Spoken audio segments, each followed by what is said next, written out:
Welcome to 28 Days and Beyond, where we reflect on our history, our heritage, our culture, and our own authentic voice. And I'm your host, Alexander Evans, with my co-host, Amari Johnson. What's going on? Hey, we're going to talk about the power of film. All right. And there seems to be a new wave of a lot of black films and documentary. When you hear the word unapologetically black and how these films are being distributed and seen, what comes to mind? Spook Who Sat by the Door. You seen that? I haven't seen that. Read the book. You gotta watch that. I mean, that came out. It's by Sam Greenlee. It was originally a novel, and they turned it into a movie about it was like the first black CIA agent, or was it the FBI? One of those. And basically, he stayed in there for a few years. He got up all the skills and training, and then he moved back to Chicago, where he trained a street gang how to be revolutionary soldiers, and they took over the country. Yep. Yeah. So that's, I mean, one of the things that I like is I just saw Hidden Figures. Okay. And it was compelling and it was rich. And it brought tears to my eyes, man. You cried? I cried, man. You had the little thug tear coming down. I didn't know thugs had tears, but one of the things, it was moving, and it was, you know, one of the things I struggle with, right, when I go see certain movies. Yeah. Like, you know, the one with John Brown, the one in West Virginia. John Brown. No, it's not John Brown. You be talking about Nat Turner. Nat Turner. Hold on. You gonna confuse Nat Turner and John Brown? Well, it's Black History Month, brother. Come on. Well, I'm black every day, but that's a different story. You're talking about Birth of a Nation. Birth of a Nation. Yeah, Southampton County, Virginia. One of the things I think I struggle with, and we struggle with, when you see these pictures and what's being documented and what's being seen on the screen, it's the raw emotion of dealing with that emotional turmoil and hurt that's so present, even though it happened in the past. So some of these things, I think at times we struggle with that, seeing it, because it's so real to us. And sometimes, does that impact the support? So nobody wants to watch nothing that's gonna make them feel sad or anything No. I think it's the pain is real. Yeah. And if you experience a slight of those things that happen now, the emotions become raw, and it's just difficult to watch. Yeah. You know, not that you shouldn't watch it. I'm just saying that's what impacts me when you see these injustices happen at those particular times and even now. So how do you think that we should handle those situations? I mean, one of the large critiques of the so-called slave movies, the movies about slavery, has been that they are not the most, on the one hand, there are critics who would say that they are not historically accurate, right? That they may try and, you know, whitewash slavery so that it wasn't as bad as it truly was. Or on the other hand, they say it borders on the pornographic with just that excessive violence, you know what I mean? Just showing that on screen. What is the answer? Are we to move away from those type of films and focus on something else? Well, the key thing is, one, who's writing it, as we say, right, and who's telling the story. Is that an outsider looking in or an insider telling the outside what it's about? No, I don't think you should move away from the graphic things that happen. Matter of fact, I even share the belief that if they really let what has been done, that I think is misrepresented in the marketplace, that it was cruel and brutal. And often when we look at evil in this society, in American society, we always go offshore. We never talk about the colonial slave masters. Gotcha. So for instance, people say, when you say something bad or whatever the case may be, somebody says, well, I got a black friend. And I always tell folk, Frederick Douglass was in the White House, but people were still enslaved. Gotcha. Thomas Jefferson had slaves, but he was still sleeping with Sally Hemings, right? Yeah. So we get this contrast flip. Like, just because I'm sleeping with a woman, you know, and I'm owning slaves is contradictory in terms. So that means he was down with Brown. But it don't mean that. Not quite. Well, luckily today, we're joined by Madeleine Ehrlich, who is a scholar and a filmmaker, who will be joining us for this discussion on the power of film when we come back.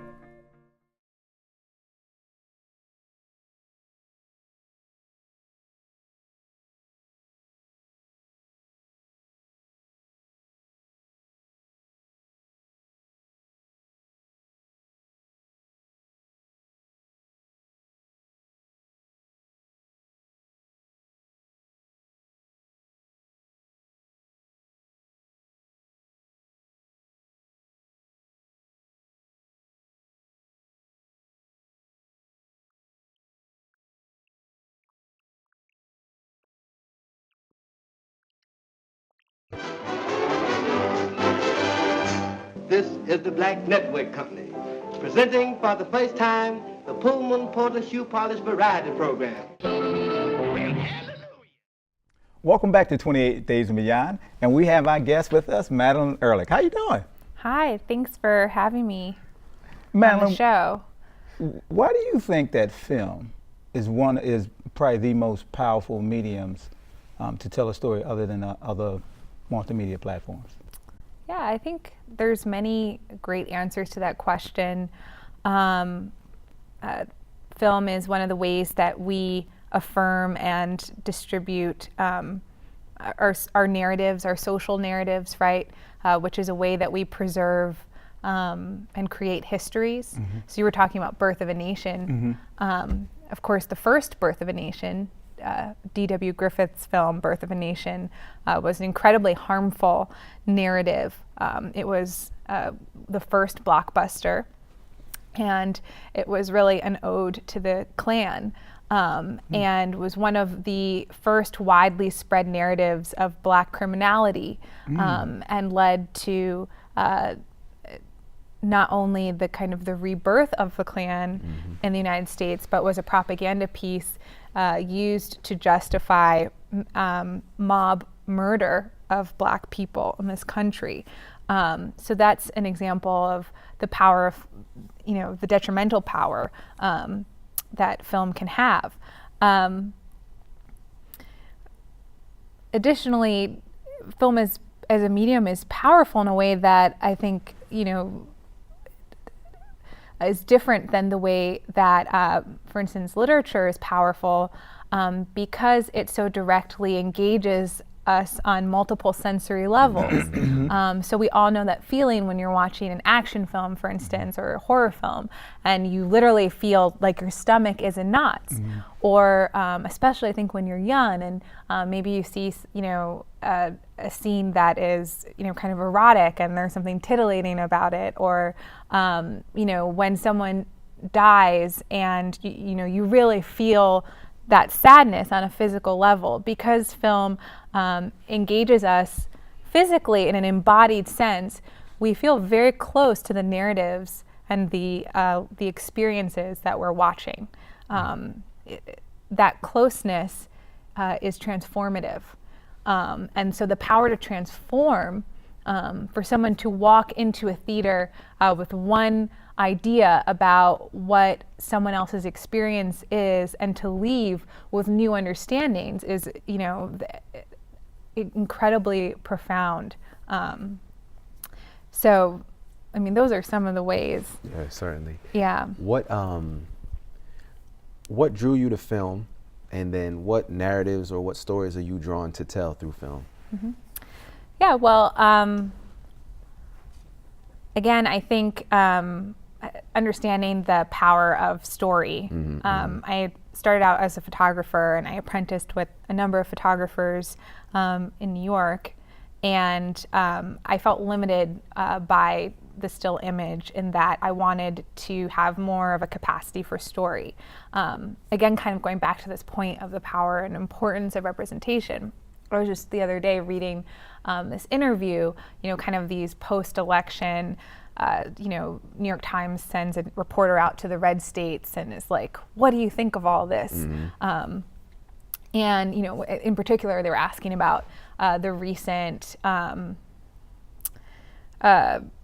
ban on immigration from certain countries.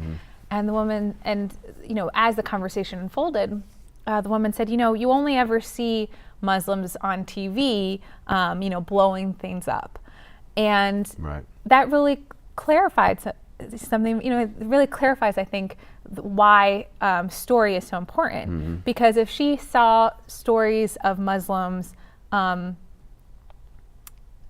just like swimming at the beach or, baking with their grandmother, right? Right. Then all of a sudden we understand that these people are people and not just criminals, right? I think I always felt a sense of injustice from the lack of representation, and so making films to me was a way to participate in expanding the narratives that we have. You know, you brought up an interesting point. Now I'm thinking of Anthony Hopkins, and he plays some Hannibal Lecter. He plays some sinister people, right? But why people are not easily indoctrinated when they see themselves on screen as opposed to others that falls into those narrow stereotypes? So say that again. People are not. So for instance, only see Muslims on TV blowing up stuff. Well, Right. Bruce Willis blew stuff up. Right. Brad Pitt blew stuff up. Matt Damon blew stuff up. Right. So how come Because there's counter narratives to that. You Okay. also have, you know, Anthony Hopkins films where he is a hero, and so you understand that some Anthony Hopkins pictures are about a hero and some are about a criminal. But if you only show Muslim individuals as terrorists, then you think that they are only and always terrorists. And so a lot of, I think, the role that filmmakers of color or storytellers of color play is trying to create a greater field of those stories. So you don't just have stories of, you know, a black rapper or of black poverty, but that you also have stories of, for instance, I think historical narratives can do this especially well, of like these undertold narratives of, you know, black leadership or black like community organizing or black love, right? So Certainly so. Well, we're just getting started, Madeleine. We'll be back with more from Madeleine Ehrlich, and we're going to dig a little bit deeper.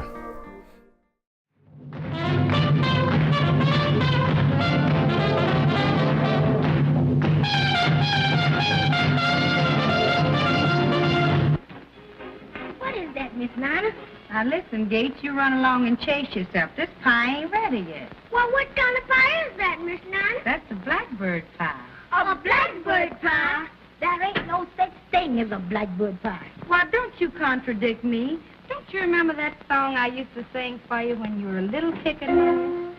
Niners places in the kitchen. Here's the reason why. 'Cause the master says it takes a blackbird to make the sweetest kind of pie.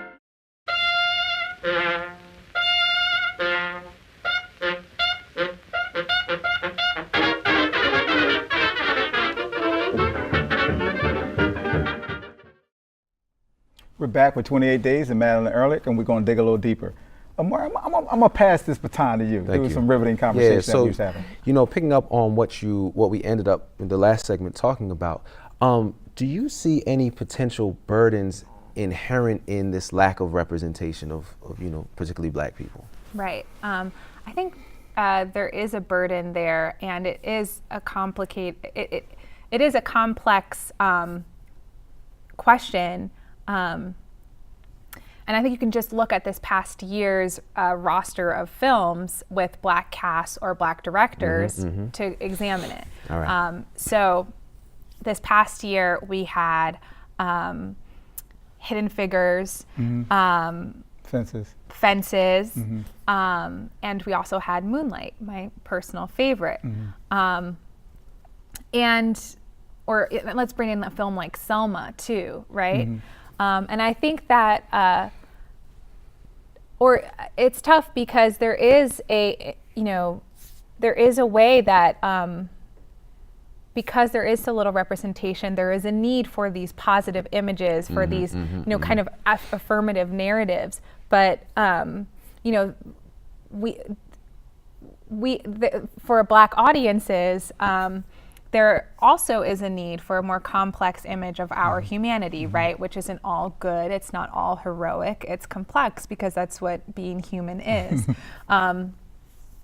You look at the evolution of Black representations, and I think this is really clear. If you look at films during the Civil Rights Movement in the 60s, Sidney Poitier, right, was kind of the perfect Black man, right, who you could even bring home to your white family. And he's so inoffensive and so robotic. And then you look at black films that get made in the 70s, the blaxploitation, which is almost a reaction to that. And it's like, how bad can we be? Right. You know, like how badly can we behave? Because, you know, we don't have to perform for you. And,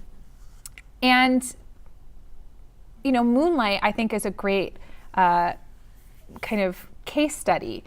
Some people felt, well, is this film poverty porn, right? Moonlight is directed by Barry Jenkins. I think has an interesting trajectory as a director because his first feature was about is just a love story that happens to have two black characters, and it's set against the backdrop of gentrification in San Francisco. Medicine for Melancholy. Right. Yep. Very different film than Moonlight. 9 years later, he gets greenlit finally to make this film Moonlight, based on a play called In Moonlight, Black Boys Look Blue, about growing up in Liberty City in Miami, which is a working class neighborhood that's really kind of it's a hardship story about black masculinity and growing up with a single mother who is a crack addict. So these narratives tend to be kind of, we associate with maybe like a poverty porn narrative, or, you know, very much similar to the images that we most have, right? The defamatory images of blackness. But Barry Jenkins, who grew up in Liberty City, imbues his characters with such humanity that all of a sudden the drug dealer really becomes a full human. And so the work is able to somehow transcend that kind of painful or harmful image through its authenticity, through rich characters, through detail and specificity. Another thing that I've been noticing and I've been interested in black film is specifically the work of Arthur Jaffa, who is a cinematographer and director. He shot Julie Dash's Daughters of the Dust. And his recent work has been really interesting. He's part of a collective called TNEG with Malik Saeed and Alyssa Blount-Moorhead. And they've been working on what they call films that have the power and alienation that black music has. So they say black music is so powerful because it embodies and is imbued with this powerful beauty and alienation that black people have experienced in America. They say films, why can't films do that too? And so what they've done in their films is kind of intercut these images and bring into play these images around the black body that move between black joy but also violence, right? And the sense that the black body is almost always inferring some sort of violence because of our history, because of our experiences and the realities that we face as a community. In some ways, I think it's about the ability to do it all, right? And Moonlight does this too, that there is kindness and there is heroism, but there is also, failure, and there is also suffering. And at the end of the day, there is this ever-looming sense of violence that is always there. So are you saying that all of this really is manifest through the character development? What you're saying is when we have these 360-degree characters as opposed to he's just a drug dealer, she's just a crackhead, but these are actual human beings, and by telling their stories, we can cover that gamut of, yes, this is a so-called impoverished neighborhood, but at the same time, you've got folks who are human beings striving to make their lives better. Right. Interesting. I mean, I'm saying in part that we'll always need a Hidden Figures, just like everyone always needs a Hidden Figures, but that the real work is probably in a Moonlight, where we do give everyone the dignity of these kind of humane portrayals. So, as a filmmaker, and because it seems like these movies just leak out one by one, and then it's a dearth, then they go away, then they come back. It's never an ebb and flow to combat those narrow defined stereotypes. What are some of the ways that we can do to combat that? Right, and I think that, hopefully one day we get to the point where that's not the case. So for instance, this past year there was a huge push in studios and networks to hire and greenlight Black stories because of the backlash from Oscar So White last year. But then you looked and there was like no female directors nominated for anything, like hardly any female directors greenlit. You don't see any, you're not seeing Asian directors, Asian casts, like, you know, so it's like, it's still, we're still in this realm of tokenism, and then the goal is for it really to be by the quality of the story. It's kind of parallel to what we strive for in America in general. Is just the right for everyone to be taken at merit, but we're not there yet. Man, well, Madeleine, we thank you for joining us here on 28 Days and Beyond. And yeah, we'll be back with our final thoughts.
We're back with 28 Days with our final thoughts, and we still have Madeleine here. Yeah. We love this.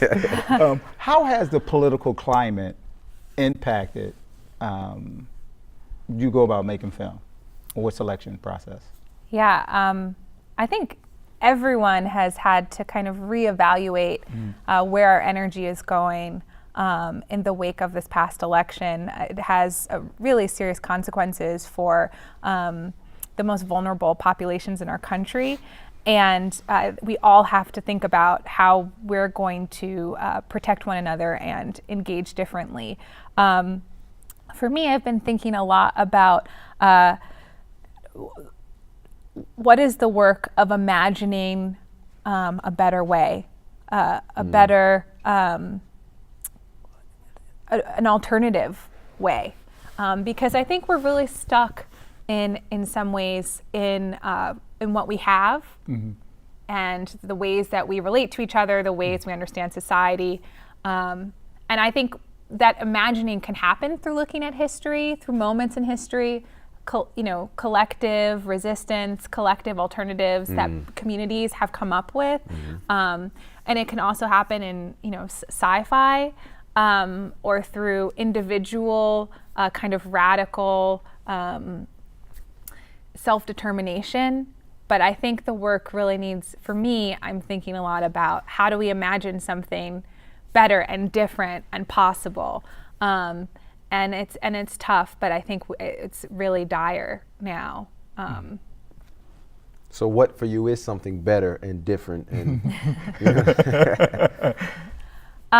I'm still figuring out that answer, but certainly I've been looking to a lot of just niche moments in history personally. So, for instance, I looked at Denmark's response to World War II. There was a really incredible resistance movement in Denmark to the German occupation, and almost no Danish Jews were killed as a result. Wow. I've also looked actually at the role of people of color in punk music as a space that was really formative and influential in the articulation of kind of third wave feminism, and where women were in that, trying to create, kind of reclaim a majority white space and make it one where they felt welcome and at home through publishing zines and starting bands. So I've been looking really different places, and I just would like to see the conversation open up into new kinds of ways we can imagine ourselves outside of this kind of static white supremacy, which we keep seeming like we're about to escape, and then we get pulled right back in. Yeah. So. Well, Madeleine, we thank you so much for joining us here today, and we look forward to your continued films, documentaries, and all of that, and to you showing us the way, if you will. This has been another episode on 28 Days and Beyond, where we reflect on our history, our heritage, and our culture in our own authentic voice. Until next time, peace. Yeah.